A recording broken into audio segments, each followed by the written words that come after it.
Right guys, so this is just a little quick one for you. I'm going to try and make it 4 minutes as fast as I can, but I'm going to just tell you a quick way of how to spot people that are going to come against you gang stalking. So what they normally do is they will find the most closest person to you. It's either a partner, a mother, a sister, a brother, a best friend. They normally find the closest person to you. It starts off by getting you, well actually it's to get your other half, doesn't matter which part of the closest person it is to you, but they will convince this person bad things about you. Then that person will come towards you and you will start arguing with that person.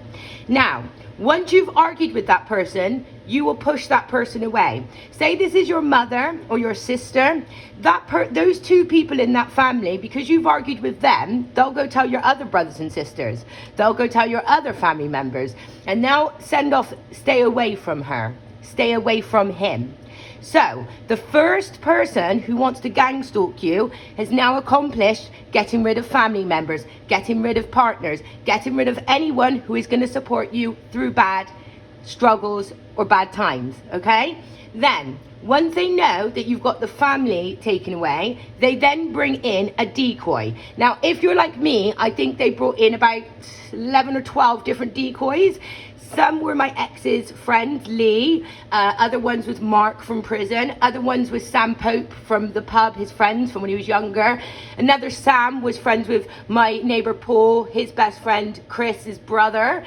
So it was like everybody is attached to everyone, but everyone's like, so this person's owed over £1 million. So what we're going to do is, if we all go against her, we all get some money. None of you are getting money, the government's getting the money. No one is getting the money. The government is getting the money. I'll repeat that again. No one is getting the money. The government is getting the money. My spirit guides told me 5 years ago, the government is getting the money, not you. Well done for ruining your money and inheritance. Yours. You did this to yourself 5 years. Okay? So, what they will do is they stop you from having any support, okay?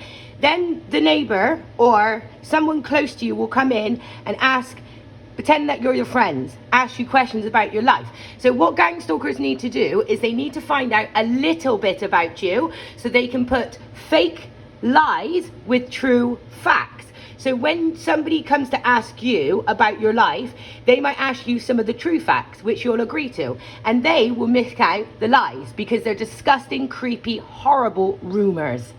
So they will be thinking, well, if this man Paul's saying about this truth, then he must be about all of the truth. No, you came in my house and you asked me, what job do you do? Asked me about your ex-partner, asked me about your kids, asking about my family. You're asking certain questions. I don't even know who the fuck Paul is.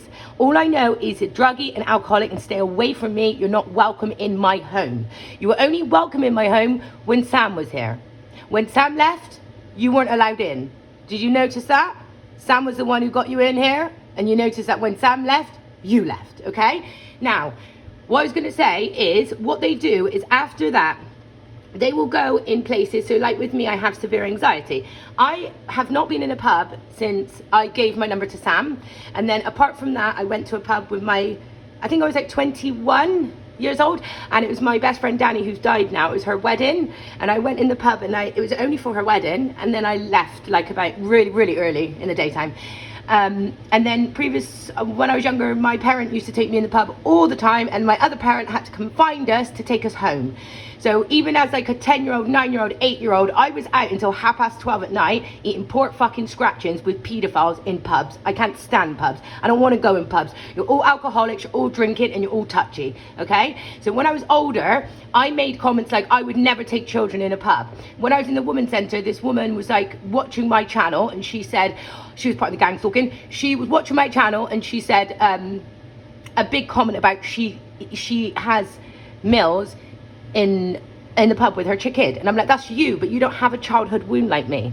If you had my childhood wound, you wouldn't take your children into pubs or clubs or anything like that, because you haven't got that childhood wound. Some of you have got that childhood wound, and because you have been taken in the pubs when you're younger, you feel like it's okay to take your children in the pubs, not remembering when you were little and you were bored and there was nothing to do and all you could eat is crisps and pork scratchings and fizzy drinks. Okay? So all of these things, they go together. So I couldn't go in the pubs. I just physically, my emotions, my body would never let me do that. And when I was an alcoholic, I drank at home. I never actually really left the house, and that's really bad. It's even more disgusting that I drank on my own. But where this Paul got this in, so because I didn't go to the pubs, he would go to every single pub where I lived, and all of these drunk people listening to lies, they kind of twist it a little bit, and then more people know, and more people know, and more people know, until I'm like, well, how does everyone know me in this place I live? And I never went out. I was never allowed out when my ex-partner was with me, so how do you all know me? What and who has it come from? Because I know my ex was outside that pub that called on the 12th of December for the police report. So I want to know, was it my ex that was going in the pub asking them to call the police? Or was it Paul going in the pub, which that is the pub he drinks in, asking them to call the police on that first report on the 12th of December? I was asleep in bed at 3 a.m. in the morning. I'd gone all the way to Buckinghamshire to go to get a car, the finance car, because they smashed up the Peugeot 207. Or 209, the second car.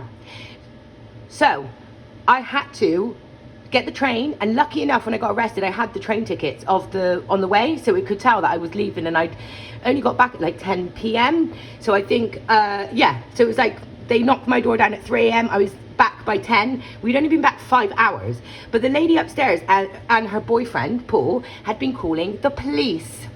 I want this to be taken seriously, because I was gang stalked to the point is I wanted to kill myself. I wanted to take myself out of this world. I didn't want to be here anymore on multiple occasions.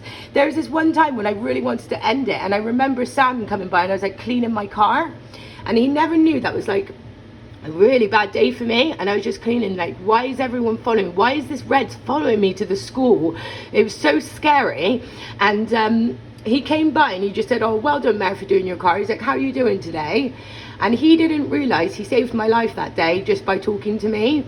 And I always remember I got him this green candle to say thank you. And he never knew that, but I wouldn't have been here if he wouldn't have said hello to me that day. And it's really strange how God puts the most amazing people that you need there just then. But it's not forever. It's just like that person was in that little bit of my story, because they saved my life, and I had his name tattooed on me because of that. But even Paul had gone around and said to Sam that I was a prostitute, that I was sleeping with people. But now it makes sense, because my ex has said that. I'm like, Paul, why are you doing that? Why are you cock blocking? They cock block. Why do you do that? But when they do the cock blocking, then they know that you've got no male friends around you, you've got no family around you, and now they start to damage your property. Things like dents in the car, dents in the petrol car will pop in. Things that you wouldn't notice, like you could put out something in your hallway on show, and I put out a statue, it was like 70 something pounds. And then I put another statue out, which my dead friend Steve, he got me elephants, because I love elephants, and he always put them with their trunks going upwards, and then he gave me one for a laugh, and the trunk was down, but I kept it anyway. And I put this statue outside, just like protection from Steve, my dead friend, and somebody stole it, which I think it was my neighbour Paul upstairs. I just feel like really sick, like how people would like mess with you. But what were you winning in? What was your goal in the end? What were you going to get? This is the thing that I'm like asking him, like, what did you think you were going to get by lying so much? And all you're going to get from these gang stalkers is, I don't know, he did it, she did it, I don't know.